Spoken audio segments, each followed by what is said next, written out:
Muy bien, Buenas ahora tardes, sí. profesor. Buenas tardes, saludos cordiales a todos. Gracias. Bueno, Profe, una consulta. La clase de la sí, vez pasada no sé si yo nomás no encontré en la plataforma de la clase, no, solamente yo encontré el del PowerPoint. No sé si de tu clase así no está la grabación de la vez pasada. te voy a avisar enseguida al respecto, ¿sí? Te voy a avisar. Dale, profesor, gracias. Dale, muchas gracias a vos por la consulta. Bueno, entonces iniciamos nuestra clase. El día de hoy nosotros vamos a abordar la unidad 6, que se titula Historia Occidental Contemporánea. En otras palabras, en esta unidad nosotros vamos a abordar los principales procesos históricos que marcaron el devenir de la humanidad en el siglo XX, a saber, la Primera Guerra Mundial, la Revolución Rusa, la aparición de los estados autoritarios y totalitarios en el periodo de la entreguerras, en el periodo de entreguerras, también los fascismos y la Segunda Guerra Mundial y el desarrollo de la Guerra Fría. Hay otros temas que son de repente más contemporáneos, como por ejemplo la era digital y hacia una civilización global, que no vamos a abordar de un modo específico, sino más bien ya a través de una lectura particular. En ese sentido, en plataforma van a encontrar la bibliografía básica de esta clase, que es un texto de 10 páginas, y así también algunas bibliografías complementarias que de repente nos ayudarán a comprender mejor estos temas si estamos interesados en profundizar en alguno de estos, ¿verdad? Y también de algunos de los temas que no vamos a estar tratando de forma específica. Puesto que no se trata de repente de hechos históricos específicamente, sino que de ciertos procesos que se están dando en la actualidad. Bueno, a propósito, entonces comenzamos con la Primera Guerra Mundial. Ciertamente, si vamos a analizar punto por punto cada uno de estos temas, vamos a estar toda la noche y toda la semana, ¿verdad? Pero por fortuna, para esta altura del campeonato ya son más de 100 años, ya corrieron más de 100 años de estos eventos, de este evento en particular, de la Primera Guerra Mundial. Y hoy en día podemos saber ya cuáles son algunos puntos ineludibles, cuáles son algunos puntos fundamentales que digamos, como estudiantes y también como personas debemos conocer. Bueno, en ese sentido, tenemos en primer lugar, entonces, algunas generalidades sobre la Primera Guerra Mundial. Esta Primera Guerra Mundial, que no se conocía así hasta que vino la Segunda Guerra Mundial, originalmente era conocida como la Gran Guerra y fue un conflicto armado de carácter internacional que se desarrolló principalmente en Europa desde el 28 de julio de 1914 hasta noviembre, específicamente hasta el 11 de noviembre de 1918. En esta gran guerra europea, en esta Primera Guerra Mundial, estuvieron involucradas las principales potencias de la época, que se agruparon en dos, principalmente en dos bloques. Las llamadas potencias centrales, que se había originado de la llamada también Triple Alianza, que le voy a mostrar enseguida, y la entente, que se había formado inicialmente por una triple entente, que también enseguida vamos a abordar los países integrantes de estos bloques.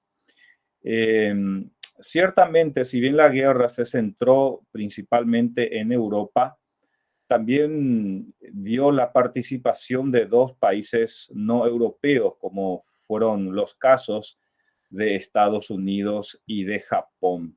Sin lugar a dudas, la Primera Guerra Mundial fue una de las guerras más devastadoras que la humanidad ya haya enfrentado y que también que la humanidad haya protagonizado. Movilizó en un momento más de 70 millones de militares, en su inmensa mayoría ciertamente europeos, y dejó como saldo la muerte de al menos 9 a 10 millones de combatientes e incluso se habla de la muerte de unos 5 millones de civiles, mientras que en términos de heridos, estamos hablando de más de 30 millones de heridos inclusive.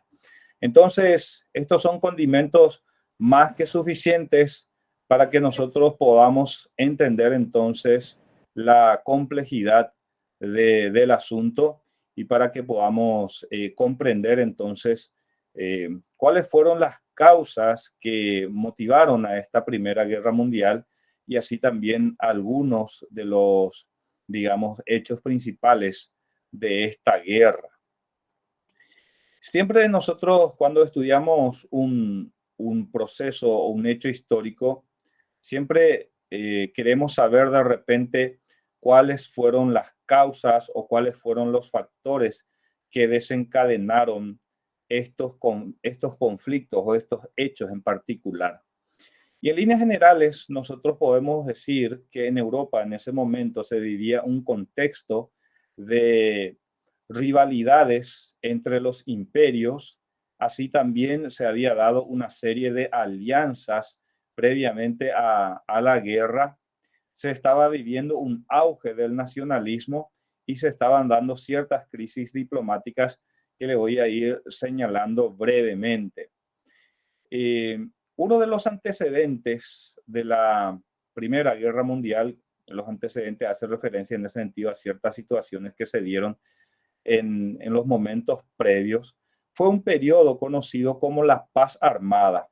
Y esta paz armada fue un periodo que transcurrió principalmente entre 1871 y 1914, y es un periodo en donde en Europa, si bien es cierto, los países buscaron, digamos, evitar conflictos directos, en realidad también aprovecharon este periodo de paz para iniciar una feroz carrera armamentista. Tal es así entonces que estas potencias como Alemania, Francia, Rusia, Italia y Reino Unido principalmente entonces intentaron superar las fuerzas de sus rivales con el desarrollo de nuevas tecnologías bélicas que posteriormente iban a hacer su aparición en la Primera Guerra Mundial. Y en este contexto entonces de la paz armada, también se dieron ciertas alianzas entre los diversos países de la época. Estas alianzas evidentemente eran para sentirse seguras de las intrigas de sus rivales que se estaban dando en ese momento. Entonces, ¿cuáles eran los países que fueron formando ciertas alianzas y que al final de cuentas terminaron también estas alianzas empujando a otros países a un conflicto que inicialmente solo afectaba a una de las partes? Por ejemplo, en 1879 tenemos una alianza entre el Imperio Alemán y el Imperio Austrohúngaro. En este caso, por ejemplo, firman una alianza conocida como la Dúplice Alianza. Y esta Dúplice Alianza se convierte en Triple Alianza cuando se suma a ellos en 1882, se suma a ellos Italia.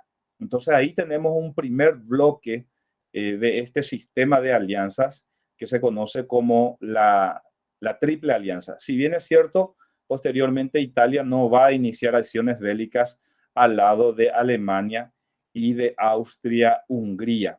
Por otra parte, por ejemplo, también poquito después de esta triple alianza, Francia se une a Rusia en un acuerdo conocido como Entente Cordiale, y 3 años más tarde los británicos también firman una alianza con los rusos. Lo cierto y lo concreto es que para 1907, estimados estudiantes, ya se había establecido entonces estas alianzas.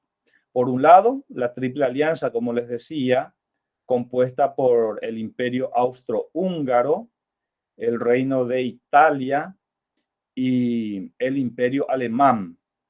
Mientras que por otra parte, se había establecido ya la Triple Entente entre Francia, el Reino Unido y Rusia. Entonces, esa partecita del meme que compartieron ayer respecto a los primos que se peleaban, en cierta manera fue así, ¿verdad? Porque el rey Jorge V, su prima era bueno, va a ser después, ¿verdad? Bien, acá en este momento no, pero sí en el contexto de la guerra, su prima va a ser la zarina Alejandra, la esposa del zar Nicolás II, mientras que también en Alemania, Kaiser II era su pariente. Entonces acá, más allá de que eran parientes, lo que verdaderamente les importaba a ellos era evidentemente, bueno, hacer sobresalir, destacar y dominar a sus respectivos reinos o a sus respectivos imperios. Entonces, en primer lugar tenemos, ¿verdad?, lo que se conoce como esa paz armada, ese sistema de alianza que se iba dando. Entonces, estas fueron algunas de las situaciones, evidentemente, que terminan generando después la Primera Guerra Mundial.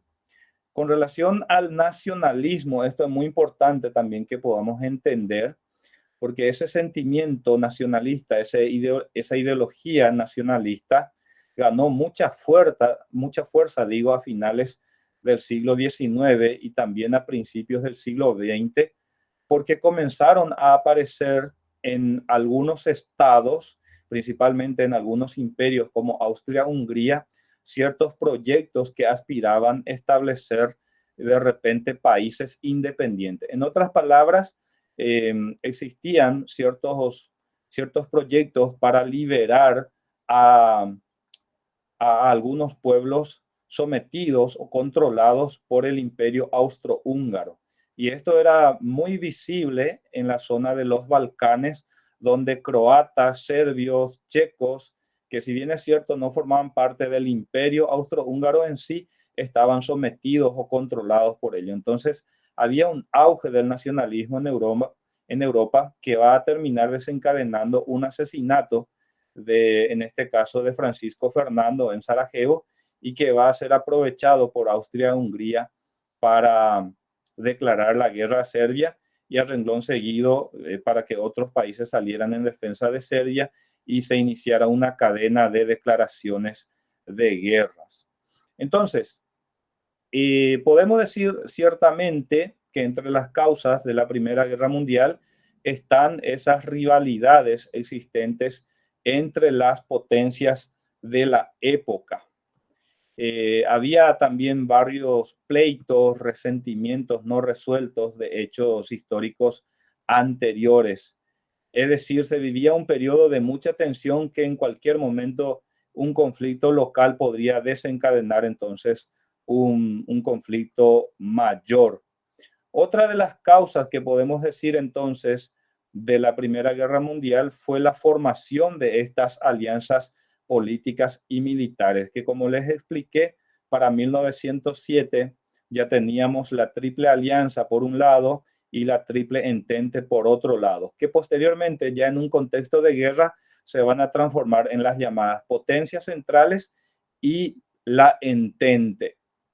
Entonces, estas alianzas que realizaban estos países obligaban a las partes a socorrer o a apoyar al socio que estaba en problemas.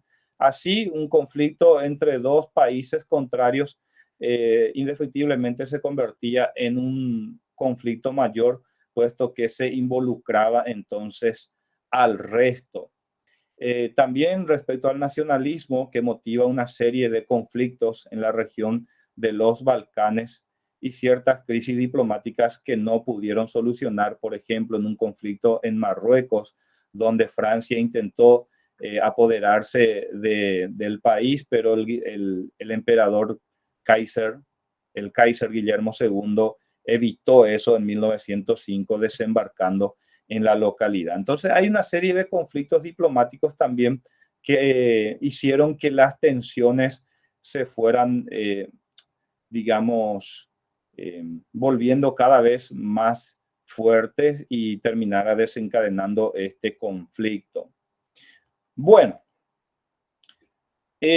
Vamos a ver un poquito ahora algunos de los eventos destacados de esta Primera Guerra Mundial. Y en primer lugar tenemos que hablar del hecho desencadenante de este conflicto, que fue el asesinato del heredero al trono austrohúngaro, el archiduque Francisco Fernando, sobrino en este caso del emperador Francisco José. Este hecho trágico ocurrió el día 28 de junio de 1914 en la localidad de Sarajevo, Bosnia. Este muchacho que terminó disparando contra el archiduque Francisco Fernando era miembro de una asociación nacionalista secreta conocida como la Mano Negra, que tenía justamente el propósito de emancipar a los pueblos eslavos en la zona de los Balcanes. Ciertamente, el asesinato del archiduque Francisco Fernando no generó mayores conmociones porque el tipo no era demasiado popular, que digamos.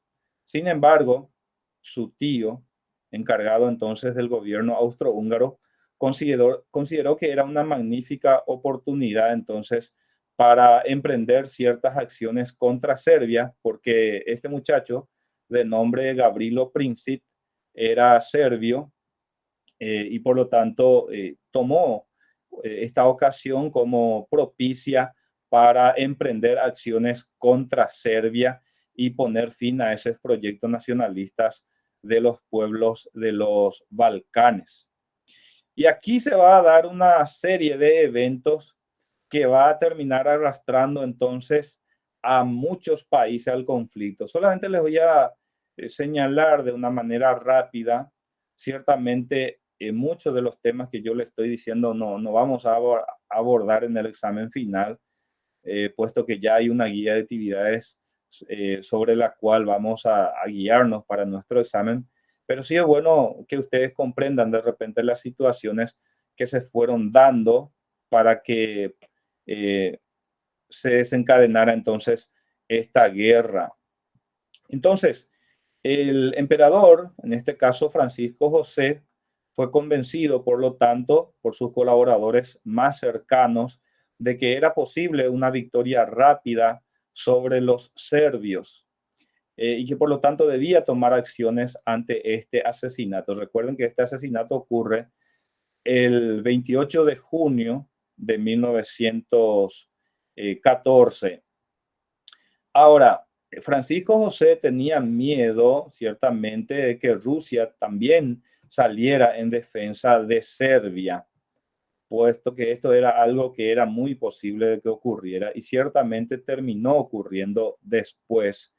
Pero en este caso, Francisco José, como les dije, fue convencido de que si atacaba a Serbia y Rusia salía en defensa de Serbia, iba a tener entonces el apoyo del imperio alemán. Y el propio imperio alemán, a principios de julio de 1914, le da el ok correspondiente diciéndole que sí, efectivamente, si Rusia salía en defensa de Serbia, el imperio alemán iba a salir al lado de Austria-Hungría. Recuerden que ellos formaban parte de una alianza en este caso. El 23 de julio, Austria-Hungría impuso una serie de condiciones a Serbia, una especie de ultimátum que debía cumplir, pero los serbios consideraron eso como algo humillante y decidieron no someterse a las condiciones impuestas por Austria y Hungría. Y aquí, el 28 de julio, ojo con esta fecha, el 28 de julio, un mes después nada más del asesinato del archiduque de Austria, del archiduque Francisco Fernando, Austria-Hungría entonces le declara la guerra a Serbia e invade su territorio. Y ese es el hecho que marca el inicio de la Primera Guerra Mundial. La declaración de guerra de Austria-Hungría a Serbia y la invasión de su territorio. Y aquí se desencadena entonces una serie de declaraciones de guerra que solamente le voy a señalar de forma rápida y después ustedes podrán encontrar más informaciones al respecto. Rusia, ciertamente, como había incluso anunciado su apoyo, entonces a Serbia, moviliza digamos, sus fuerzas en las fronteras con Austria, Hungría y también con Alemania. O sea que al mismo tiempo en que movilizaba sus fuerzas en la frontera con Austria, Hungría, hacía con Alemania. Y por este motivo, rápidamente Alemania le declara la guerra el 1 de agosto. Estamos hablando de 4 días más tarde. Entonces, Alemania ya le declara la guerra eh, a Rusia y a Francia, incluso 2 días más tarde. O sea que ahí tenemos, por un lado, digamos, Austria-Hungría declarando la guerra a Serbia, Rusia saliendo en defensa de Serbia, movilizando sus fuerzas en fronteras alemanas y austrohúngaras, y ahí Alemania respondiendo con la declaración de guerra a Rusia y a Francia. En fin, ya hay una serie de declaraciones de guerra que lo cierto y lo concreto, de forma rápida les digo, en pocos días ya varios países entonces se encontraban en guerra, constituyéndose dos bloques principales. Por ejemplo, la Triple Alianza, que se convierte en potencias centrales, compuesta inicialmente entonces por Austria, Hungría y Alemania. Posteriormente se va a sumar a este bloque Turquía y Bulgaria. Entonces estos fueron los 4 países que formaban parte de la llamada potencias centrales. Insisto, Austria, Hungría, Alemania, Turquía y Bulgaria. En 1915 se suma Bulgaria. Y por otra parte se constituyó la llamada Entente o aliados, compuesta inicialmente por la Triple Entente, es decir, Reino Unido, Francia y Rusia inicialmente, y luego se suman otros países como Serbia, Bélgica, Rumania, Portugal, Grecia, Japón.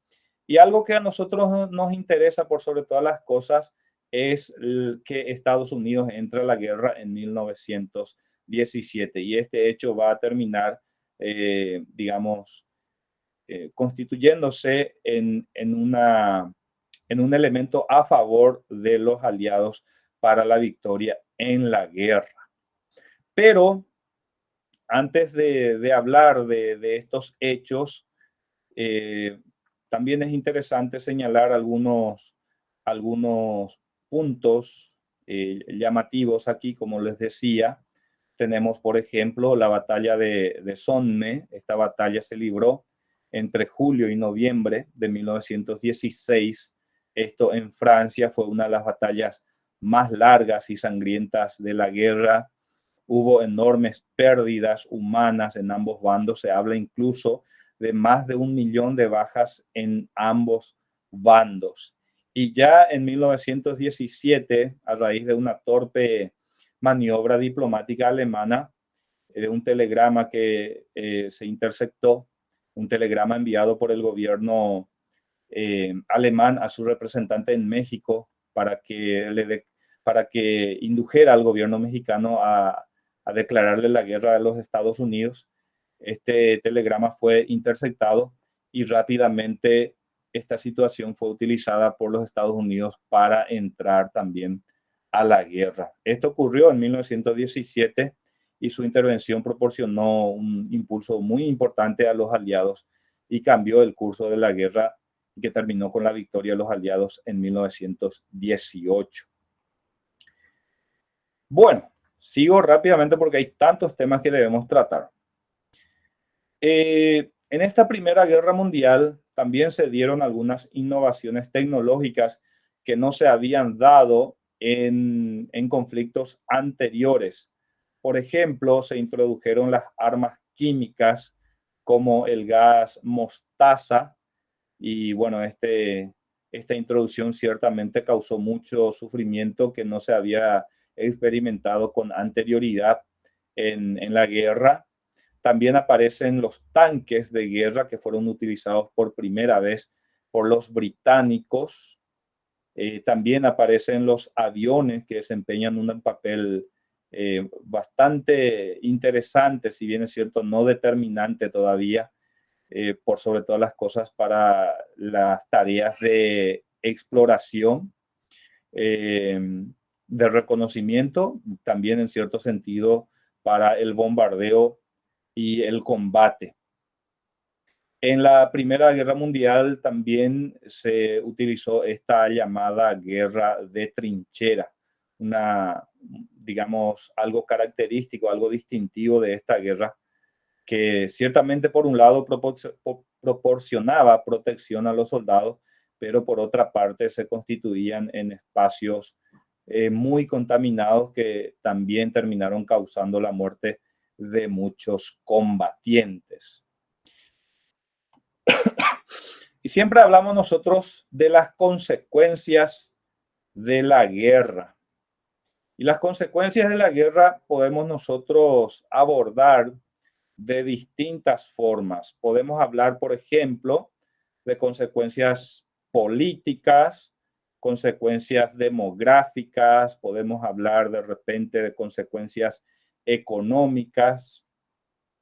Con relación, por ejemplo, a las consecuencias políticas, aquí nuestro texto habla de la modificación del mapa político de Europa y ciertamente esto fue muy importante porque nada más y nada menos desaparecieron 4 imperios, el imperio ruso, que si bien es cierto, su desaparición fue por sobre todas las cosas por la revolución de 1917, también desapareció el imperio austrohúngaro, el imperio alemán y el imperio turco otomano, surgiendo nuevos estados entonces en estos territorios y perdiendo algunos de ellos territorios importantes. Por otra parte, otra de las consecuencias políticas fue el surgimiento de la llamada Sociedad de las Naciones, que era un organismo internacional que se había creado para evitar futuros conflictos, que al final de cuentas terminó también fracasando, como por ejemplo en la Guerra del Chaco y en la misma Segunda Guerra Mundial. Con relación a las pérdidas humanas, no hay cifras consensuadas, pero se habla de al menos 9, 10 millones de soldados muertos en los campos de batalla y al menos unos 5 a 10 millones de civiles. En cuanto a la cantidad de heridos, como les dije, supera la cifra de los 30 millones. Un efecto colateral importante también fue la propagación de la gripe española, que se desató en invierno de 1918 y que terminó causando la muerte de al menos 20 millones de personas en los años siguientes. Por un lado, por su virulencia misma y por otra parte, porque era imposible hacer frente a la enfermedad a causa de la situación sanitaria de la época. Otra consecuencia demográfica sería la reducción de la natalidad en los siguientes años. Respecto a las consecuencias económicas, evidentemente los daños causados por la guerra fueron enormes. Y aquí podemos hablar de lo que siempre hablamos cuando se abordan consecuencias económicas de la guerra: destrucciones de ciudades, de fábricas, de plantaciones, de ganadería, de industrias, de minas, etcétera, etcétera, etcétera. Pero más allá de estas pérdidas, 2 fueron los países que salieron fortalecidos de este conflicto. Los Estados Unidos, que aumentó su producción y su renta y se convirtió en la primera potencia mundial, y por otra parte Japón, que comenzó a abastecer con sus productos al mercado europeo. Y algunas de las consecuencias sociales que posteriormente van a terminar desencadenando la Segunda Guerra Mundial fue el surgimiento entonces de regímenes autoritarios, de regímenes totalitarios, fascistas en Alemania, Italia, Francia, inclusive. Las frustraciones que experimentaban muchos de los ciudadanos de estos países que perdieron la guerra, e incluso que en teoría ganaron la guerra, pero que no fueron beneficiados, como el caso de Italia. Italia al principio se declara neutral y después pasa al grupo de la Entente. pero básicamente las consecuencias más bien fueron negativas para este país, y ahí iba a surgir de la mano de Benito Mussolini el fascismo, mientras que en Alemania el nazismo iba a ser lo mismo. Una consecuencia social importante también es que la presencia de la mujer en el campo laboral aumentó en los años posteriores a esta Primera Guerra Mundial. Si bien la guerra terminó ya en 1918, tuvieron que firmarse algunos tratados, siendo el más importante de ellos, sin lugar a dudas, pero no fue el único, el Tratado de Versalles de 1919. Este fue un tratado firmado entonces entre los países victoriosos con la derrotada Alemania. Fueron muy injustos, ciertamente, los términos de este tratado. Alemania perdió casi el 15% de su territorio a favor de sus vecinos. Perdió sus colonias en África, se le prohibió unirse con Austria. Tuvo que reducir su ejército, tuvo que entregar material bélico a los países victoriosos. También tuvo que abolir el servicio militar obligatorio que posteriormente y sin autorización Hitler va a reactivar. Tuvo que pagar indemnizaciones a los países vencedores que posteriormente tampoco pudo pagar y se negó a pagar, etcétera. Como les decía, este Tratado de Versalles también dispuso la creación de la Sociedad de las Naciones con el propósito de buscar una solución pacífica a los conflictos y evitar la guerra, que al final de cuentas tampoco terminó sucediendo. Bueno, y hasta aquí llego con esta primera parte sobre la Primera Guerra Mundial. Silvana aportó que en 1917 la psicología también dio un gran paso cuando por primera vez se desarrolló y se aplicó el primer test de inteligencia. Interesante entonces el avance que se dio en ese sentido en el campo de la psicología. Gracias, Silvana. Bueno, algunos aportes más, algunos comentarios, algunas dudas. Fíjense que en media hora básicamente resumimos la Primera Guerra Mundial, creo que un tiempo prudencial, pero gustaría escuchar algunos comentarios más. No tratamos todos los puntos, solamente los principales, pero más de lo que les voy a estar pidiendo ciertamente en el examen final.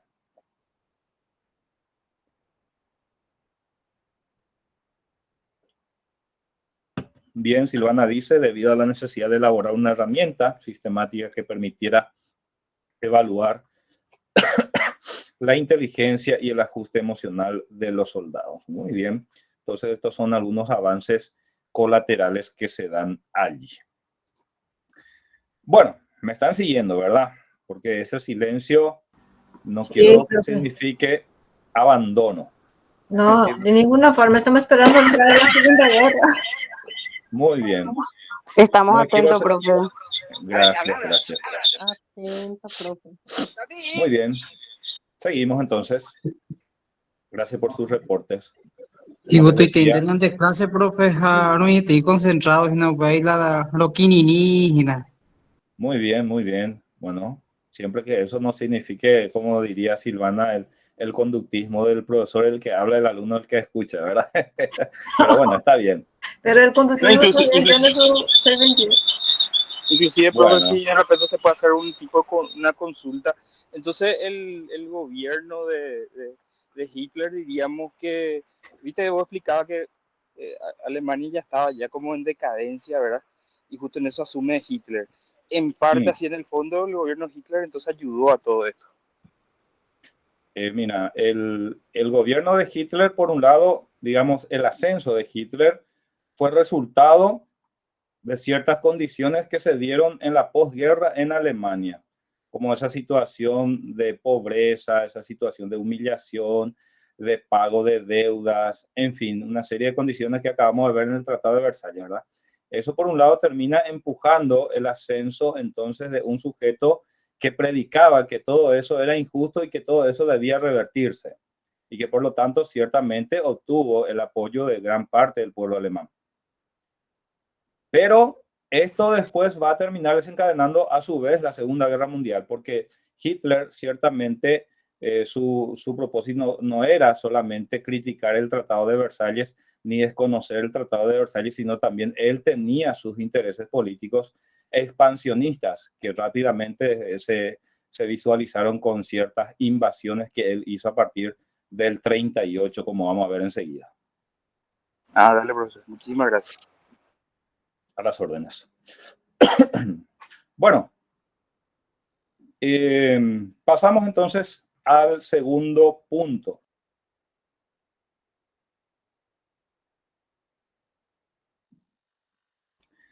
Bueno, ahí está. Hice nomás un pequeño pedido por acá. Bueno.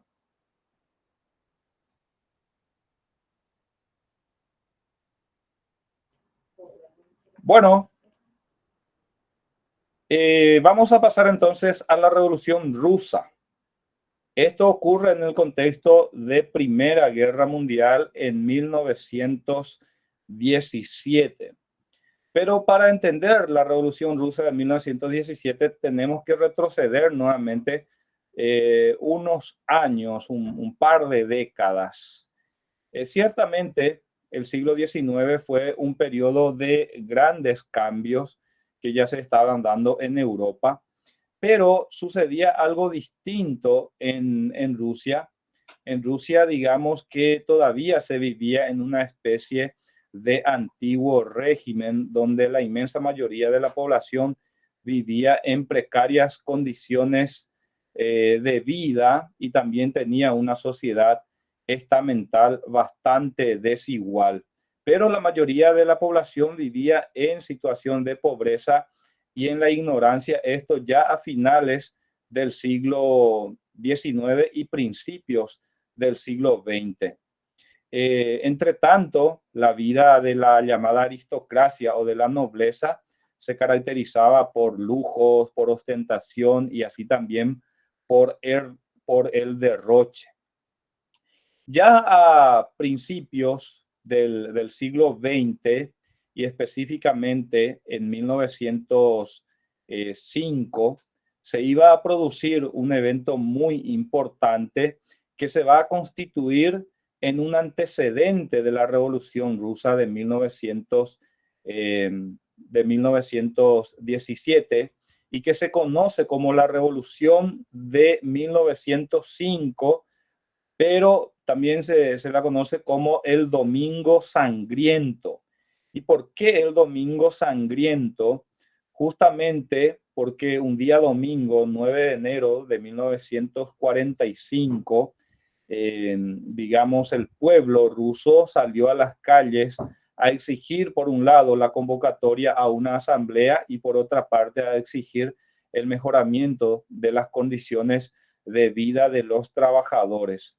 Pero un régimen autoritario como Nicolás II solamente sabría responder a este hecho con represión, con agresión, y eso fue lo que sucedió. Esta multitudinaria manifestación al final terminó con una gran represión por parte de las tropas zaristas y dejó centenares de muertos y también de heridos. Ahora, más allá de esta represión terrible que sufrieron los manifestantes en el Domingo Sangriento de 1905, en realidad Nicolás II tuvo que aflojar en ciertas cosas. Por ejemplo, por un lado, tuvo que reconocer ciertas libertades, como la libertad de conciencia, de expresión, de reunión, que al final de cuentas solamente quedaba en la letra.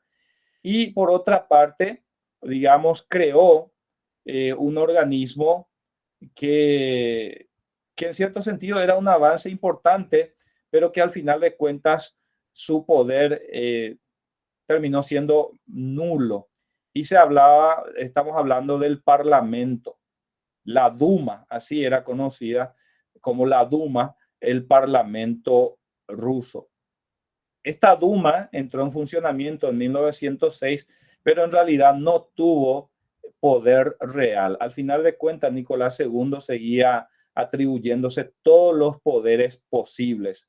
Por ejemplo, nombrar a los funcionarios del gobierno, decretar el estado de sitio, así también declarar la guerra, disolver el mismo parlamento. En otras palabras, el zar Nicolás II siguió teniendo un poder totalmente arbitrario y autocrático. Y en los años siguientes continuaron las revueltas, las huelgas, que siempre fueron reprimidas. Pero llega el año 1917 y estas situaciones que ya existían se suman a otras nuevas y se va a desencadenar una revolución aún mayor que va a terminar con su abdicación y posteriormente con el establecimiento del gobierno comunista en Rusia en octubre de 1917. Respecto a las causas de la Revolución Rusa, podemos nosotros hablar de causas sociales, podemos hablar de causas económicas, podemos hablar de causas políticas, incluso de causas ideológicas que a grandes rasgos quiero presentarles.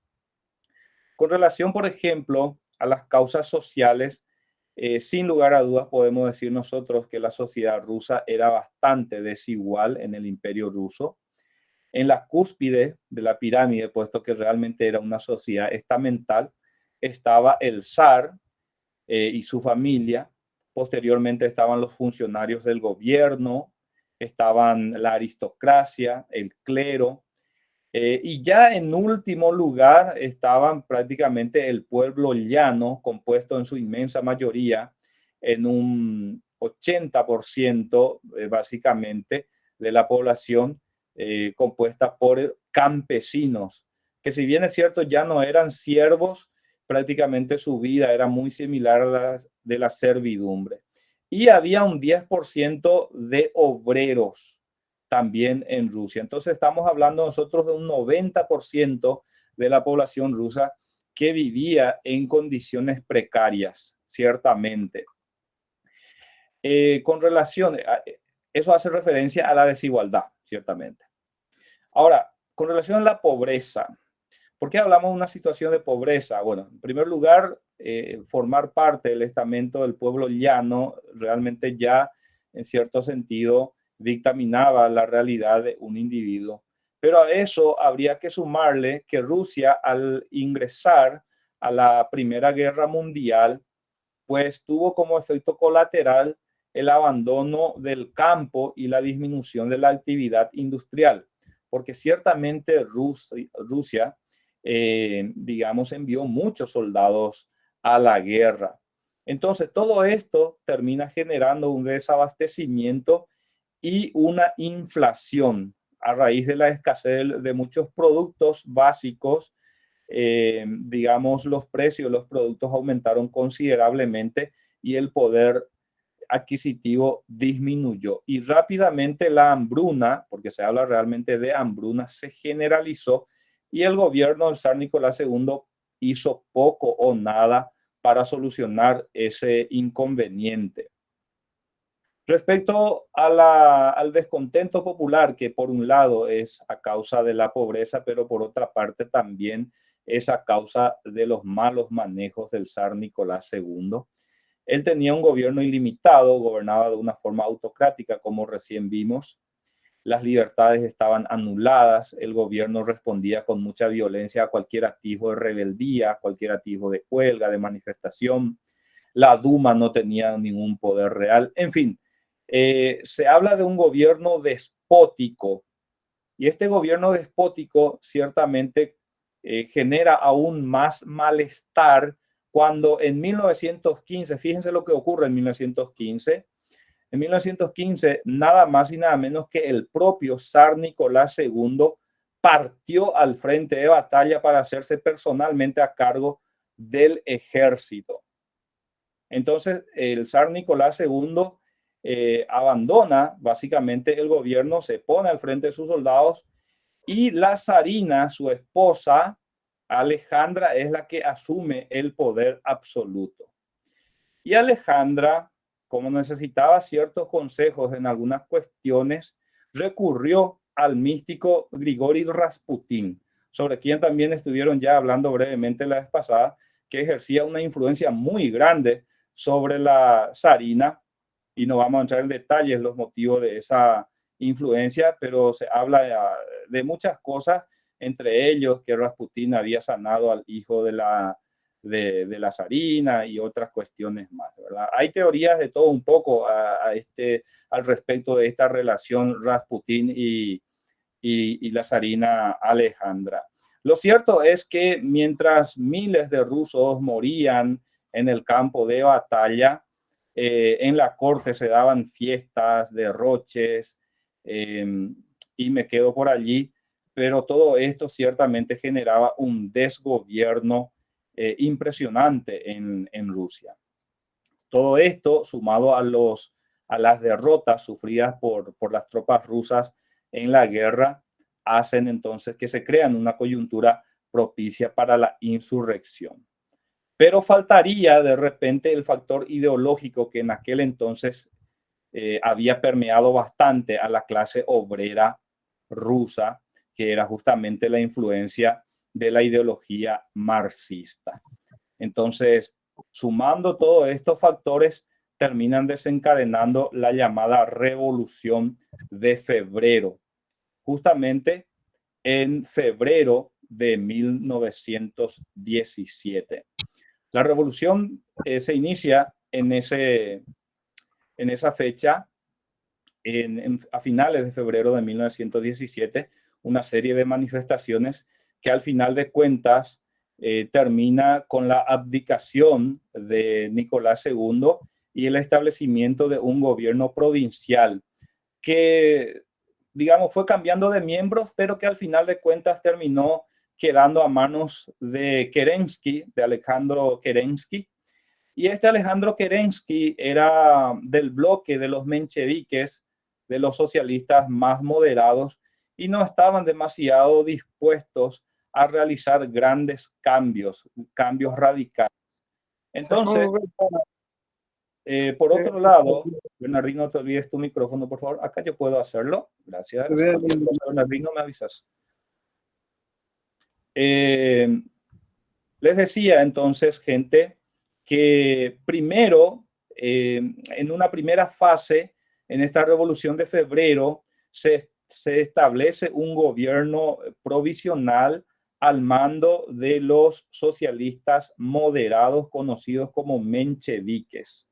Los bolcheviques en este periodo se mantienen al margen del gobierno, pero en octubre, el 24 de octubre de 1917, específicamente, los bolcheviques inician una insurrección y toman varios edificios en la localidad de Petrogrado, rodean el llamado Palacio de Invierno, y que era el lugar justamente de reunión de este gobierno provisional. Y al día 25 de octubre, entonces Kerensky, que ciertamente no quería convertirse en ningún mártir, en ningún héroe, terminó escapándose de la ciudad. Aquí se disuelve el gobierno provisional y se establece un nuevo gobierno conocido como Consejo de Comisarios del Pueblo. Así se llamaba el nuevo gobierno, en este caso al mando de Vladimir Lenin y ocupando el cargo de ministro o titular de Asuntos Exteriores, el otro líder bolchevique, León Trotsky. Entonces, podemos decir que los bolcheviques realmente tomaron el poder de la mano de los socialistas moderados que habían tomado ya el poder en febrero de 1917. Bueno, y aquí Lenin toma varias medidas, como por ejemplo, instó a firmar la paz con los países, digamos, en conflicto. Lenin abolió de forma inmediata la propiedad privada, entregó las tierras a los campesinos, prohibió el empleo asalariado, así también estableció las 8 horas de jornada laboral, concedió la independencia a algunos países que formaban parte del Imperio Ruso, como por ejemplo Finlandia, Polonia, y firmó la paz con Alemania. De hecho, Rusia salió con la victoria de la Revolución Rusa, Rusia salió de la Primera Guerra Mundial. De ahí pasamos a lo que sería de repente las consecuencias de la Revolución Rusa. En primer lugar, se habla de la desaparición del Imperio Ruso. Con la Revolución de 1917, el Imperio Ruso, que tenía ya una larga existencia, desapareció y en su lugar, poco después, se creó un nuevo Estado conocido como Unión de Repúblicas Socialistas Soviéticas, la URSS, en 1922, y rápidamente, dispusieron también a expandir el nuevo modelo en otras latitudes, lo que generó ciertamente conflicto con el bloque occidental.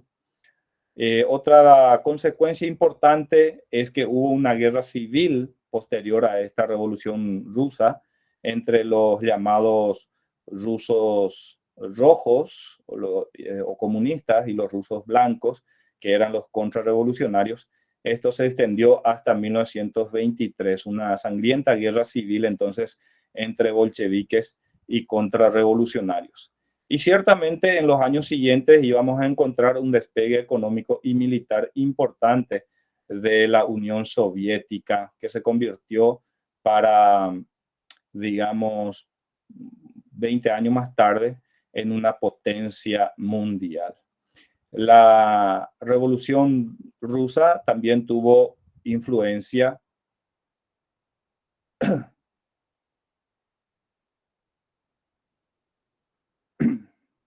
ahí quiero hacer que escuche.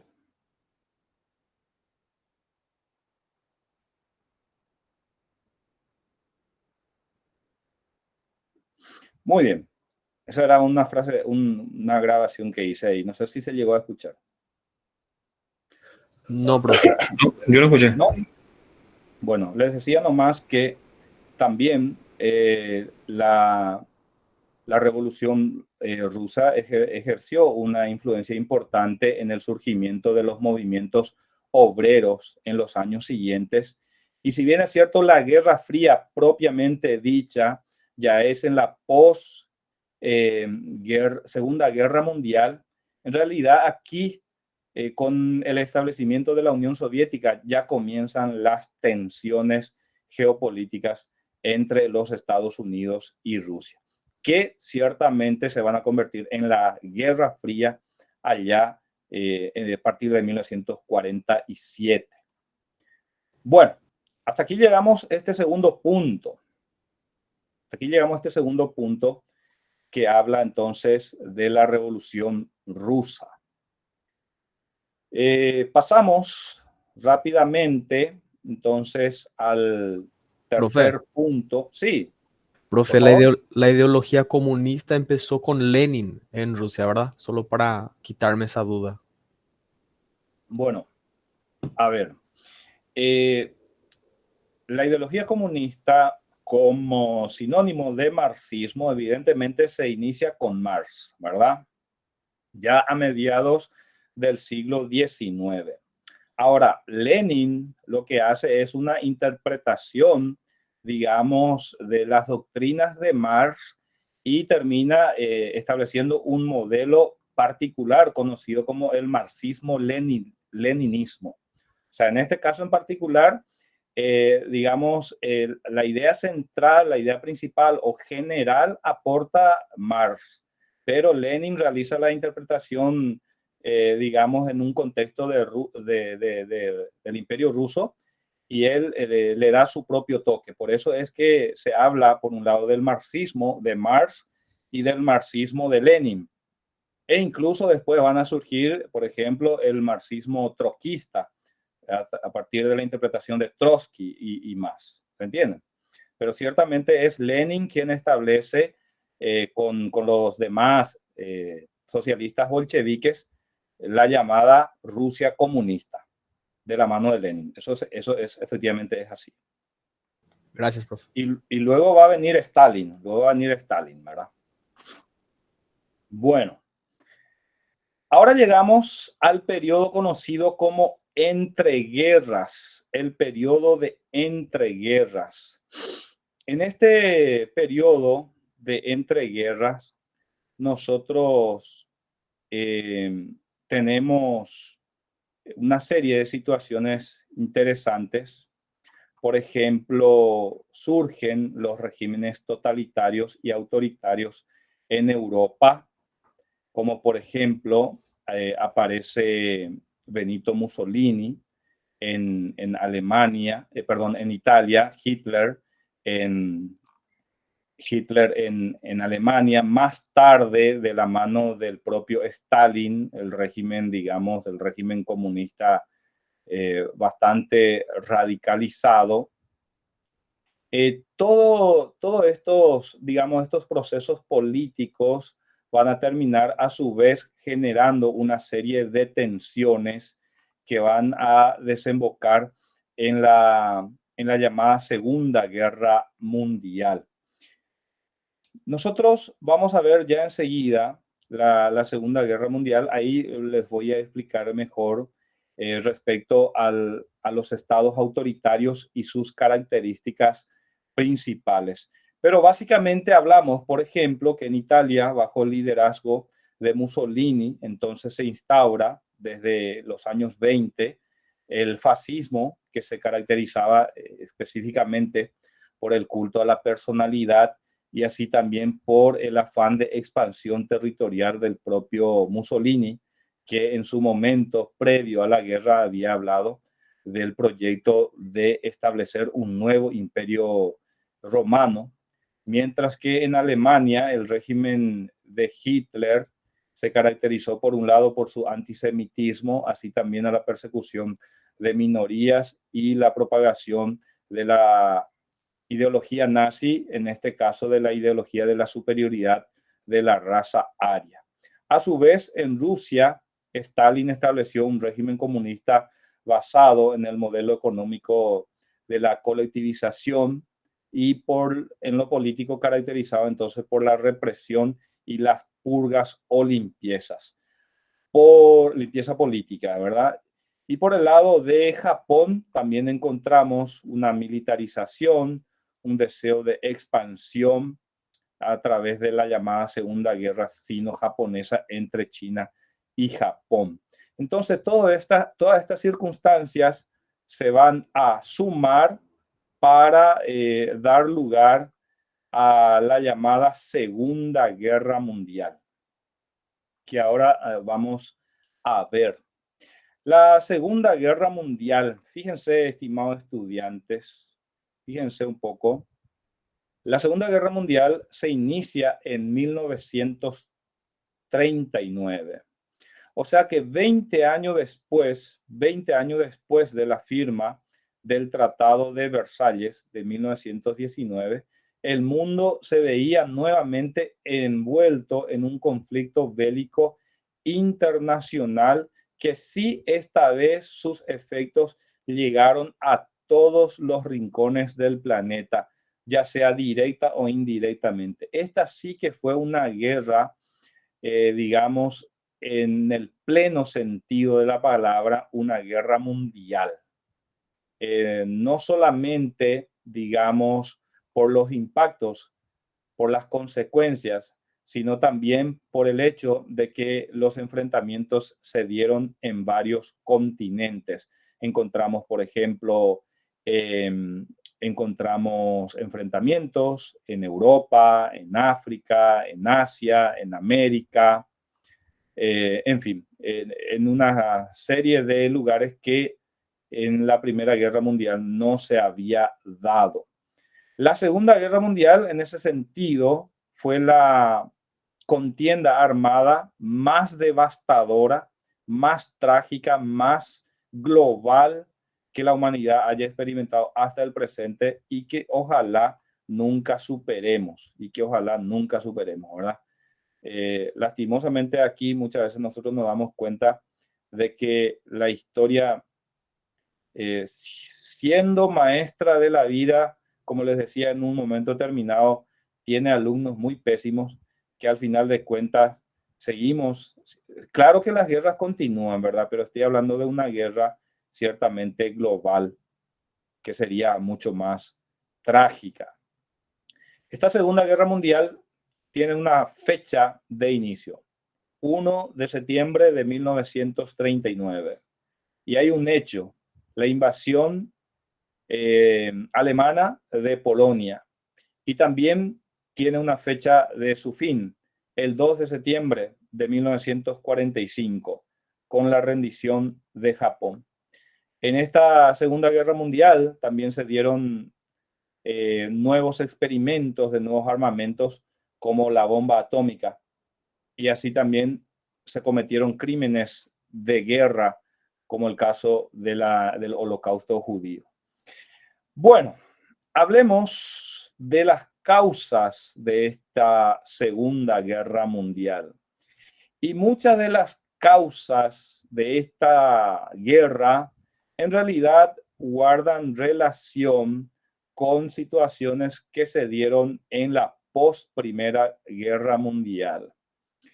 Y muchos de los factores tienen sus protagonistas principalmente en Alemania, en Italia y en Japón, que formaron ciertamente un bloque conocido como eje, quienes cada uno a su manera ciertamente buscaron imponer su hegemonía en el escenario político y económico de la época. Primero encontramos nosotros como causa el expansionismo de Alemania. Fíjense que estas diapositivas están elaboradas a partir del material de 10 páginas que yo les puse ahí en plataforma, pero podemos encontrar aún más causas, más factores que desencadenaron este conflicto. Pero, por ejemplo, se habla del afán expansionista de Alemania. ¿Y por qué nosotros hablamos del afán expansionista? Pero en primer lugar tenemos que hablar de Hitler. Y hablar de Hitler es hablar de uno de los factores también de esta Segunda Guerra Mundial que se conoce como el revanchismo alemán.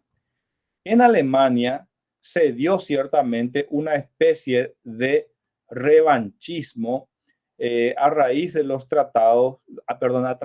términos del Tratado de Versalles, que, como hemos visto, habían impuesto a Alemania unas condiciones muy duras, pérdidas territoriales, reducción de su ejército, abolición del servicio militar obligatorio, pago de indemnizaciones, etcétera, etcétera, etcétera. Ya en 1922, mucho antes de que Hitler llegara al poder, el gobierno alemán ya había declarado su imposibilidad de pagar las deudas en concepto de reparaciones. Entonces, además de este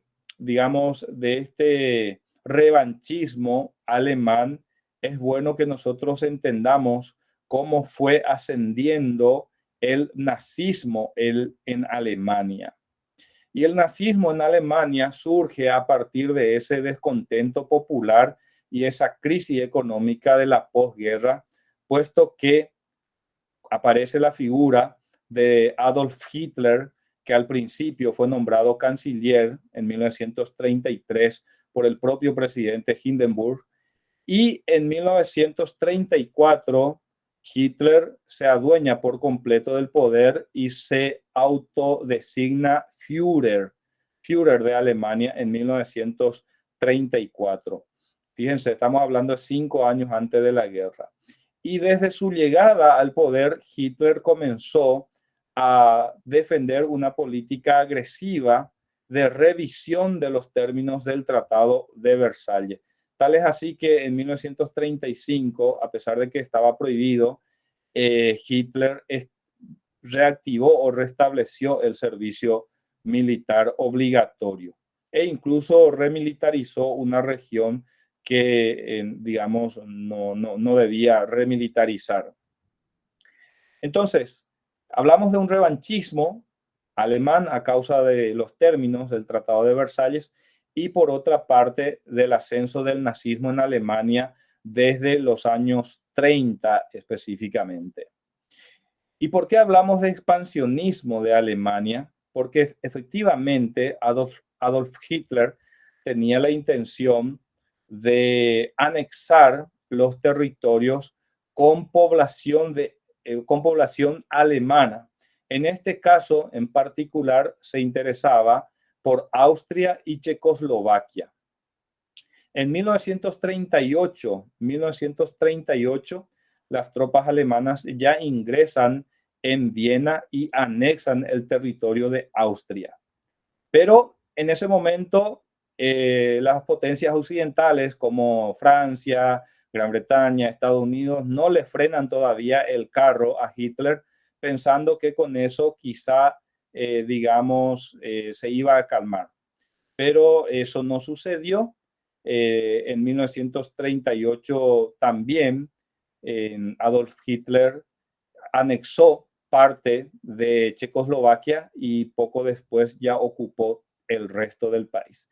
Entonces, antes de la invasión de Polonia, el 1 de septiembre de 1939, ciertamente Alemania ya había ocupado dos países, Austria y Checoslovaquia. Bueno, ese por el lado del expansionismo de Alemania digamos, el revanchismo alemán a causa del Tratado de Versalles. Pero también hay rivalidades entre las potencias de la época. Pero antes quiero hablar del surgimiento del otro totalitarismo, en este caso del fascismo en Italia. Italia, ciertamente un país vencedor en la Primera Guerra Mundial, no recibió los beneficios que pensaba recibir, y lo cierto es que la guerra trajo más perjuicios que beneficios.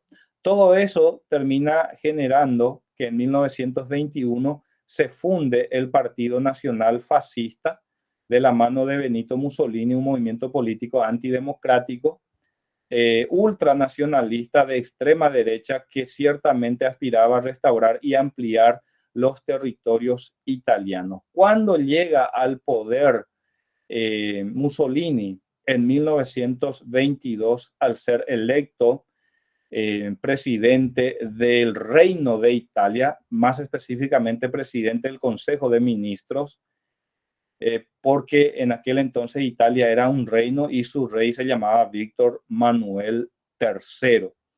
Y desde su llegada al poder también Mussolini aplicó una política expansionista de Italia, ocupando territorios en África.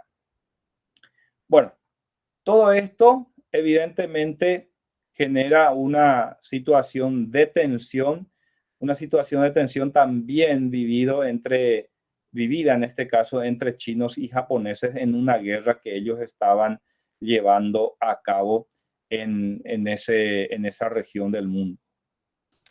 Entonces, en resumidas cuentas, podemos decir que las causas de la Segunda Guerra Mundial fueron el revanchismo alemán a causa de los términos del Tratado de Versalles, el ascenso del nazismo en Alemania, el afán expansionista de Hitler, el surgimiento del fascismo y el expansionismo de Mussolini, y también las tensiones entre China y Japón en una guerra llamada Guerra Sino-Japonesa que estaban ellos en ese momento protagonizando.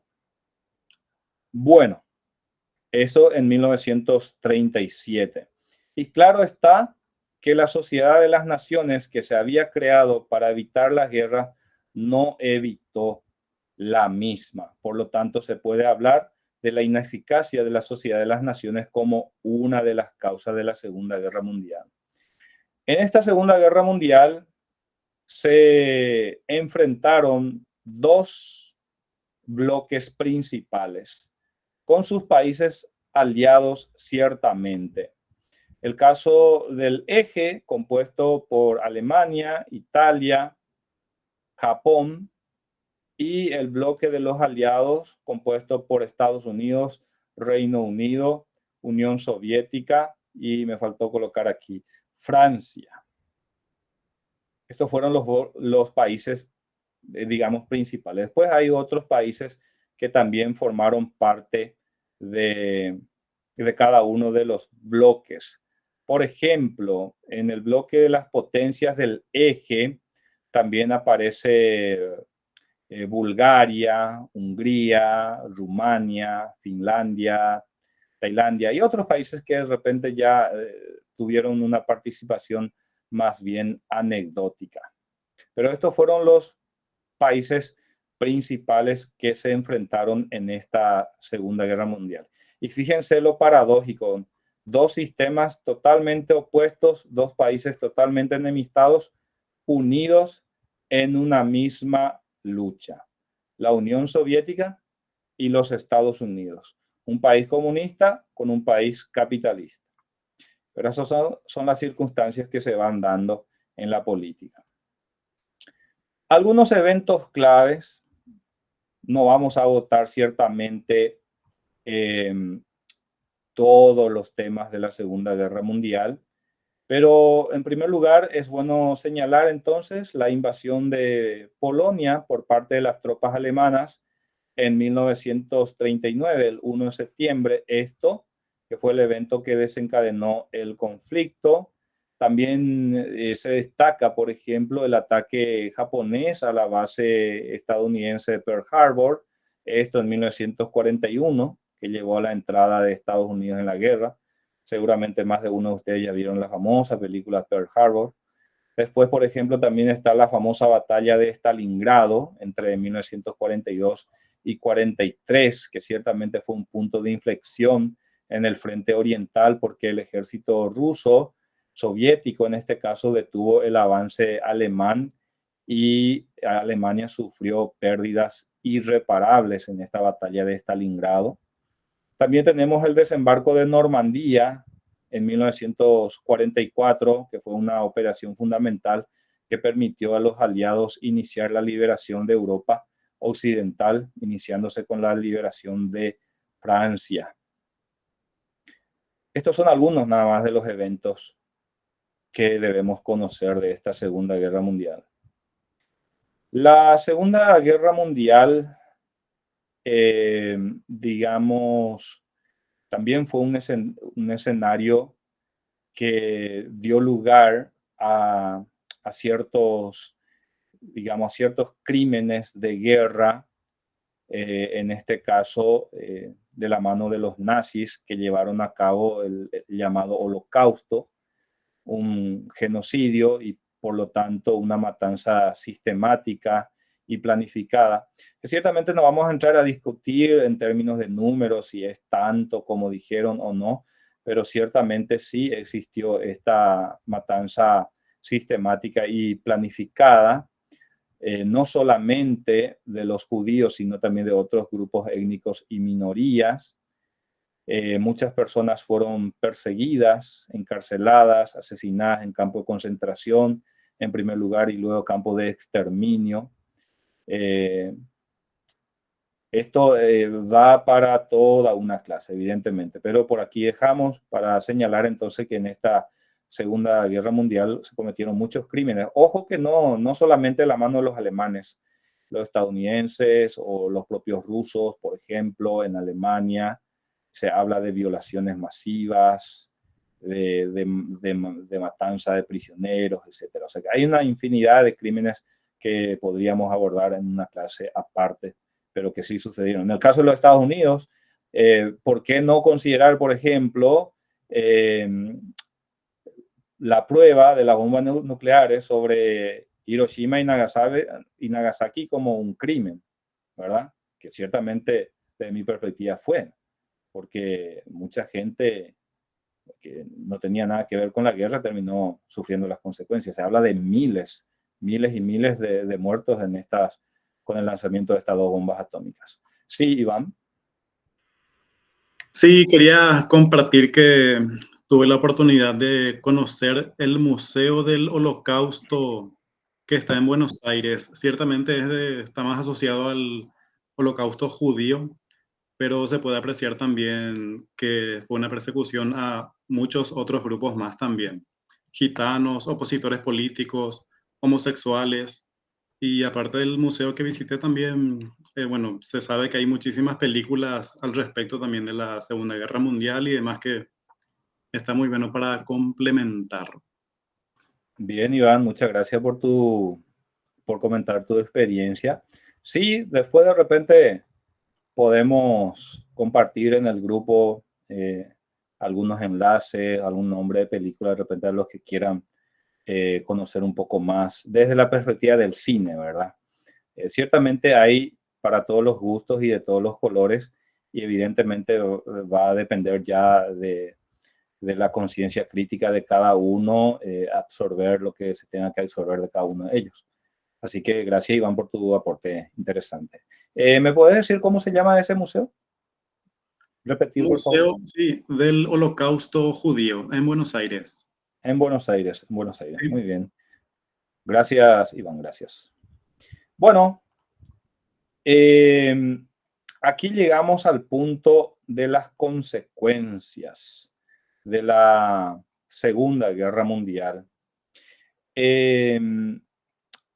La Segunda Guerra Mundial, como les decía, entonces llegó a su fin el 2 de septiembre de 1945 con la rendición de Japón, luego evidentemente del lanzamiento de las bombas atómicas sobre la ciudad de Hiroshima y Nagasaki.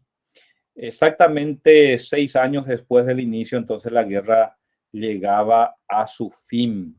Esta guerra dejó trágicas consecuencias tanto en el espectro político, económico, demográfico, que voy a citar solamente algunos. Con respecto a la muerte, a la cantidad de muerte de fallecidos, se habla de al menos 60 millones de personas entre combatientes y civiles. Ciertas cifras, o sea, ciertos autores señalan que la cifra incluso llegaría a 70 millones. Poblaciones enteras desaparecieron tras los ataques aéreos. Así también hubo migraciones masivas, deportaciones, violaciones masivas de mujeres por parte de las tropas, exterminios en masa. Los países con mayor cantidad de víctimas fatales fueron Unión Soviética, Rusia, China y Alemania. Estos fueron los países que más gente entonces perdieron en la Segunda Guerra Mundial. Con relación a cambios políticos, evidentemente el mapa europeo volvió a modificarse. También desaparecieron regímenes totalitarios en Alemania, Italia y Japón. Estados Unidos y la Unión Soviética se encumbraron como superpotencias mundiales y se creó la Organización de las Naciones Unidas. Una consecuencia, digamos, posterior a la guerra o en los que comenzó a darse en los años siguientes fue la llamada Guerra Fría, que dividió al mundo en dos bloques, el bloque oriental y el bloque occidental, el bloque soviético y el bloque estadounidense. Ni qué decir sobre la economía, colapsó, claro está, se tuvo que implementar el llamado Plan Marshall para que gran parte de Europa, no todos los países recibieron este beneficio, pudieran recuperarse económicamente. En fin, estas fueron las consecuencias más importantes entonces de la Segunda Guerra Mundial en términos demográficos, políticos, económicos y también, claro, está consecuencias sociales como el cambio de la mentalidad, un mayor interés entonces hacia el pacifismo. También fue una época que favoreció el fortalecimiento de los movimientos feministas, además de los movimientos pacifistas, ecologistas, que ya denunciaban los peligros, por ejemplo, de la guerra nuclear. Y, por último, quiero hablarles un poco de la llamada Guerra Fría. De la llamada Guerra Fría. Esta Guerra Fría no fue, vamos a hablar primero de lo que no fue. Esta Guerra Fría no fue una guerra directa entre Estados Unidos y la Unión Soviética. No fue ninguna guerra en donde ellos se enfrentaron con armas. ¿Verdad? Eso por un lado. Pero sí fue un enfrentamiento por la lucha, por la hegemonía mundial entre los dos bloques, el bloque occidental y el bloque oriental. El occidental, entonces, liderado en este caso por Estados Unidos, y la Unión Soviética liderando el bloque oriental. Este enfrentamiento, esta lucha, se dio por sobre todas las cosas en los campos político, económico, social e ideológico. Ciertamente también hubo enfrentamientos bélicos, pero no de forma directa entre ellos, sino entre sus países satélites o protegidos, como sería, por ejemplo, la guerra de Corea, la guerra de Vietnam, la guerra de Afganistán, entre otros. Esta Guerra Fría se desarrolló entre 1945 y 1991. Marca su fin con la disolución de la Unión Soviética el 26 de diciembre de 1991, si bien es cierto, la caída del muro de Berlín había ya puesto paño frío sobre esta Guerra Fría, dicho sea de paso. ¿Cuáles fueron algunas de las características? ¿Cuáles fueron algunas de las características de esta Guerra Fría? Un enfrentamiento directo en el sentido de que había una lucha por la hegemonía entre la Unión Soviética y Estados Unidos, pero sin recurrir a las armas. Ciertamente la amenaza de una guerra entre ambas superpotencias fue permanente. Hay una tira de Mafalda, no sé si ustedes, muchos de ustedes son de mi generación, así conocen mucho de Mafalda. Y hay una tira que después lo voy a compartir, donde ella despierta su cabello, bueno, como recién despertada ciertamente, y le dice: buen día, mamá, le dice, ¿no sabes si proscribieron las armas nucleares? Le dicen ella a su mamá con esa pregunta fuera de contexto, como se decía. Y no sé, Mafalda, le responde su mamá, pero creo que no. ¿Por qué? Le dice. Bueno, por nada en especial, solo que sería lindo levantarse un día y encontrarse con que por fin la vida de uno depende de uno, ¿verdad? Y es el contexto en que Kino escribió y dibujó esta tira. Es un contexto en donde la amenaza de la guerra nuclear estaba muy, pero muy presente. Comenzando con la famosa crisis de los misiles en Cuba, 1961. No sé si ya leyeron al respecto. Es interesante leer un poquito la crisis de los misiles en Cuba en la época de Kennedy y los primeros años de gobierno de Fidel Castro. Los rusos introdujeron misiles con puntas nucleares en la isla, digamos, apuntando al territorio estadounidense. Y todo esto generó un periodo de tensión que estuvo a punto de desencadenar una guerra nuclear. Siguiendo este enfrentamiento entre la Unión Soviética y los Estados Unidos, generó un nuevo sistema conocido como un sistema bipolar flexible. Cada una de las potencias, ya sea Estados Unidos o la Unión Soviética, procuró delimitar su zona de influencia, procuró ampliar su zona de influencia, obtener el apoyo de países satélites. Era muy difícil que un país se declarase neutral sin que esa neutralidad fuese aprobada por las superpotencias en conflicto.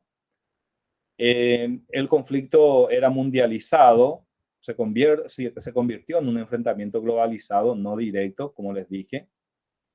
Implicó también una fuerte carrera de armamentista entre ambas potencias, que buscaron entonces desarrollar, poseer armas cada vez más efectivas, potentes, modernas. Los propios rusos prueban su bomba nuclear en este contexto en 1949. Los estadounidenses ya habían hecho durante la guerra. Y así también ambas superpotencias participaron, ya sea de forma directa o indirecta, en otros conflictos, como sería el caso, como les dije, la guerra de Corea entre 1950 y 52, la guerra de Vietnam y también la guerra de Afganistán. Y este enfrentamiento no solo fue político, sino económico, social, cultural, tecnológico, militar. La perrita Laika y su ida al espacio, Yuri Gagarin y todo el resto aparecen en este contexto de lucha por la conquista del espacio. Y aquí tenemos una imagen que nos ilustra cómo sería de repente la formación de los bloques. El bloque de la OTAN o el bloque occidental, azul oscuro y azul claro. El bloque soviético del Pacto de Varsovia, así se llamaba, ciertamente por ciertos pactos, ciertas alianzas firmadas. Y había algunas naciones no alineadas, ciertamente, pero la neutralidad era una situación sumamente difícil. Como pueden ver, toda América, a excepción de Cuba, estaba en este caso en el bloque anticomunista o en el bloque estadounidense, ¿no? Esta es la época de Stroessner aquí en Paraguay. Entonces es muy difícil decir, ¿verdad?, que tal bloque perseguía la democracia, mientras que el otro bloque establecía dictaduras, ¿verdad? Tanto rusos como estadounidenses en este contexto de Guerra Fría instalaron y apoyaron gobiernos dictatoriales siempre y cuando fueran de su, digamos, beneficio. O sea, vos podías ser dictador tranquilamente siempre y cuando evidentemente le servía a sus propósitos. Y el caso de Stroessner es un caso que ejemplifica eso. En teoría, el bloque liderado por Estados Unidos era el bloque democrático. Y mientras que el bloque soviético, entonces, era el bloque comunista y por concepto mismo, ¿verdad?, se establece un tipo de democracia distinto que ellos llaman democracia popular o directamente dictadura del proletariado. Bueno, eso ya es otra historia. Al fin llegamos entonces a este punto que es el fin justamente de la Guerra Fría. La Guerra Fría llegó a su fin, como les dije, el 26 de diciembre de 1991, con la disolución de la Unión Soviética. Si bien es cierto, ya se había producido la caída del muro de Berlín, que separaba Berlín comunista de Berlín, Berlín Oriental y Berlín Occidental, en 1989. Fíjense que el mandatario ruso, en este caso Mikhail Gorbachev, había intentado en cierto sentido modernizar la política y la economía de su país a través de dos medidas conocidas como perestroika y glasnost, pero estas medidas no fueron suficientes. En 1985, él entonces establece la llamada perestroika, una especie de reestructuración económica conocida como perestroika, pretendía dar una mayor liberalización a la economía soviética, o sea que comenzó a aplicar ciertos principios capitalistas en la economía, pero ya no era suficiente para mantener dicho sistema en Rusia. y también implementó la llamada Glasnost, una especie de reforma política que permitió entonces el reconocimiento de ciertas libertades individuales, libertad de expresión y de prensa. Todo esto marca entonces el fin de la Guerra Fría en 1991. Y bueno, hasta aquí llegamos, estimados estudiantes. Como les decía, hay 2 puntos que vamos a tratar de repente de otro modo. De hecho que, como les señalé al principio, puse una carpeta de bibliografía complementaria para que de repente se diviertan leyendo un poco más sobre puntos ya desarrollados y puntos no desarrollados. No desarrollamos 2 puntos que considero son de lectura más accesible, más amena, incluso porque no se trata de procesos históricos propiamente dichos. La llamada era digital y la llamada hacia una civilización global, que son reflexiones sobre la realidad de estos tiempos. Pero lo cierto y lo concreto es que nosotros estamos llegando al fin de nuestra clase número 13 y así también al fin del desarrollo de nuestro módulo. Así que muchísimas gracias por acompañarme en esta clase y así también por haberme acompañado en las clases anteriores. Hicimos realmente un esfuerzo enorme para cada semana abordar la mayor cantidad de puntos posibles de nuestra asignatura. Abierto estoy a comentarios, preguntas, pareceres. Respecto a la clase asincrónica, quizá ponga algunas preguntas ahí en el foro para participar, para que podamos un poco expresar nuestro parecer sobre la asignatura, sobre los temas que nos gustaron, sobre los temas que quizá hubiéramos abordado con mayor profundidad. En fin, voy a pensar un poquito en algunas preguntitas, les pongo ahí en el foro para participar, que también va a servir para experiencias posteriores. Pero estos 2 últimos trabajos del glosario y de la participación en el foro ya no tiene puntuación. Ustedes ya tienen los puntos de proceso. De hecho, la coordinadora ya me solicitó la planilla de proceso y eventualmente, si hay algunos ajustes que se tenga que hacer, se van a comunicar con ustedes. Y si eventualmente no aparecen sus nombres en la lista de habilitados, es probable que sea porque no consiguieron los puntos necesarios. Pero eso es un asunto que vamos a estar tratando de forma particular. Muy bien, escuchamos a Ángel. Buenas noches, profe. Una consulta. Con Sí. relación a la prueba final, ¿esto se suma con el proceso o es aparte? Bueno, a ver. El proceso tiene 2 funciones. Por un lado, tiene la función, entonces, de habilitar al alumno, ¿cierto? A un examen final. Eso por un lado. Y por otro lado, ese proceso ya te otorga un cierto peso, llamémosle así, que posteriormente se va a sumar con tu calificación de la prueba final. No manejo yo el cálculo matemático que se realiza, pero básicamente es así. Si el examen es de 30 puntos, si el examen final es de 30 puntos, vos haces como mínimo 18 para aprobar esa asignatura. ¿Se entiende?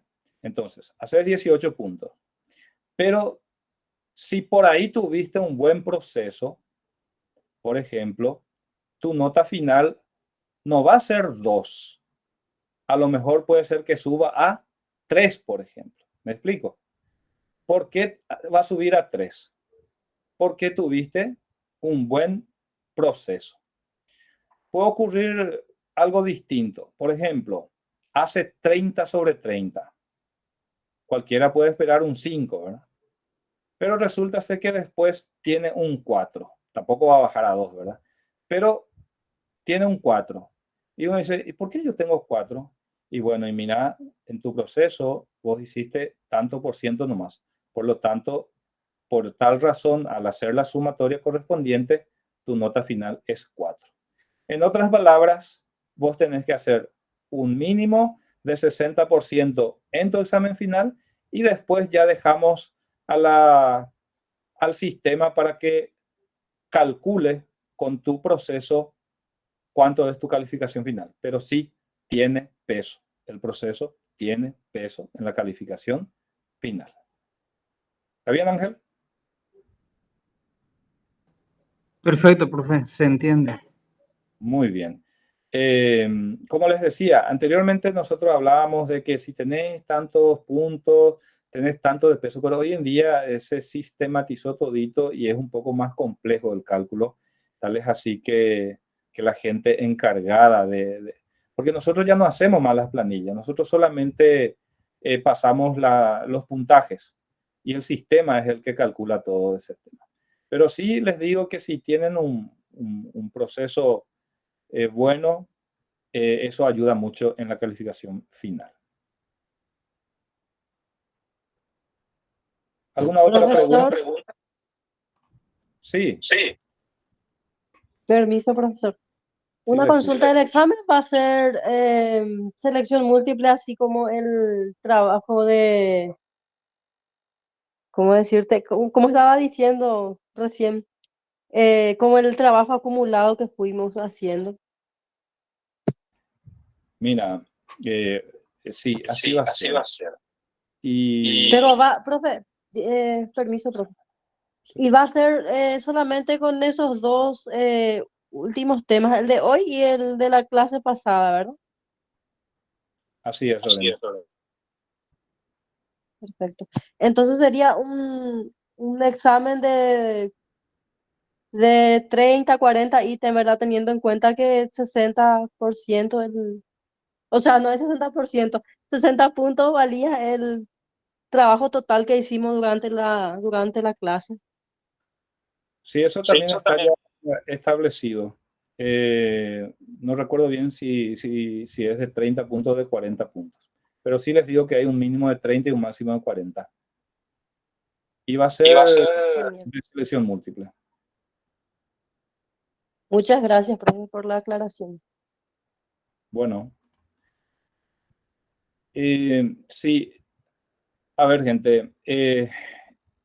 En grupos anteriores, yo llegué a implementar otro sistema, otro tipo de trabajo. Por ejemplo, les pedí ensayos, reseñas, cosas así. Pero nosotros ahora mismo tenemos nuestra contra la cuestión del tiempo. Yo, por ejemplo, no podría pedirles ahora un ensayo, una reseña, o qué sé yo, un trabajo, una producción escrita, porque eso lleva su tiempo, no es algo que vos te sentás y haces nomás ya. Entonces, evidentemente, digamos, en asignaturas posteriores, ya más avanzadas, seguramente van a encontrar otro tipo de trabajos, pero yo considero que, teniendo en cuenta la temática de nuestra asignatura, que es historia de la civilización, y teniendo en cuenta también el tiempo disponible, yo creo que la mejor tirada va a ser que abordemos del mismo modo que hemos abordado en los trabajos de proceso. Y van a ser de estos dos puntos, de la clase pasada y esta clase. ¿De acuerdo? De la clase anterior están los temas que yo ya les dije que vamos a estar abordando. Y le agradezco también su participación en el glosario, que está quedando muy lindo. Hay algunas cuestiones que podríamos pulir ciertamente, pero es así, gente, es un aprendizaje colaborativo. Uno va aprendiendo. He visto un par de aportes vía ChatGPT y ciertamente a mí me gustaría demasiado que omitiéramos el uso de ChatGPT y que forzáramos más a nuestra cabeza. Ciertamente yo sé que a ChatGPT vos le podés dar un párrafo y le decís, respóndeme esta pregunta de este párrafo y te responde, ¿verdad? Pero Otros los apoyan de región en bomba acá. Entonces prefiero más un par de líneas que se nota demasiado bien que es de la persona en particular y no tanto de a menudo, con frecuencia, en resumen y cosas por el estilo que nos expone ChatGPT. Ustedes ya saben seguramente su lenguaje también. Carlos. Buenas noches, profesor. Muy buenas noches. Muy buenas noches. Ahí está la cuestión pendiente de la revisión de los cuestionarios. Eso, Sí, ahora le voy a habilitar yo. Dale, gracias, profesor. Vale, perfecto. Vale, perfecto. Bueno, les voy a habilitar para que de repente los que quieran ver un poco ahí. Pero recordar que de esos ejercicios no van a salir en el examen final. El examen final van a ser ejercicios nuevos de estas dos últimas clases. Profe, disculpe nuevamente interrumpirte. Sí, sí. Como me dijiste que va a ser de tal vez de 30 o 40, ¿verdad? El examen. El tiempo para rendir, profe, ¿cómo va a ser? Porque historia no es muy para hacer, ¿cómo decirte? A la ligera nomás. Hay que leer bien y el tiempo pasa muy rápido. Sí, para eso creo que son 120 minutos. 120, profe. Sí, les voy a confirmar, eso ya está todo establecido. Yo no estoy recordando más ahora, pero eso ya está establecido, y les cuento que es el precio. Lorenita, tu micrófono me retumba. Ahí está. Como les decía, eso ya está todo establecido, pero sí el tiempo va a ser más que suficiente para que puedan responder sin ningún inconveniente. Profesor, de mi parte, muchísimas gracias. Cada clase estuvo excelente, explicás súper bien. Sos una persona así muy accesible. Cuando acudimos a vos y te explicamos, te comentamos el inconveniente, siempre buscas una solución para el curso y de mi parte yo te agradezco muchísimo. Muchas gracias Lorena por tus palabras. Gracias a ustedes también por la preferencia de cada lunes. Así que seguimos en contacto en el grupo. Éxitos totales. Cualquier consulta que tengan me escriben ahí en el grupo, por favor, y vamos a aclarar las dudas que existan. Si de repente yo no manejo ciertas informaciones, voy a consultar con la coordinadora y llegamos entonces a pasarles la información correspondiente. Pero recuerden que el próximo lunes tenemos la primera oportunidad. Todos los que están habilitados, se les va a informar eso, se les va a informar. Todos los que están habilitados van a poder inscribirse para rendir. Claro está que también está la segunda oportunidad y la tercera oportunidad en fechas posteriores. Profesor, para la segunda y la tercera ya están establecidas las fechas. ¿O eso Sí, ya están establecidas. ¿Están en la plataforma? No sabría decirte, pero yo les voy a pasar. Bueno, dale, profesor. Gracias. Perfecto. Y eso. Entonces, como les decía, tenemos también, por favor, revisen el tiempo mínimo necesario para inscribirse. Ustedes están en contacto con la coordinadora seguramente porque muchos de ustedes creo que se van a inscribir a distancia. No sé cómo es el sistema, pero todo eso tienen que prever. Y recuerden que la inscripción, según el reglamento, es 48 horas antes del examen, que es el lunes. ¿De acuerdo? De acuerdo, profe. De acuerdo, profe, ya manejamos. Muy bueno. Muchas gracias. Muy buenas noches. Gracias a todos ustedes. Buenas noches. Muchas gracias, profesor, por todo. Buenas noches.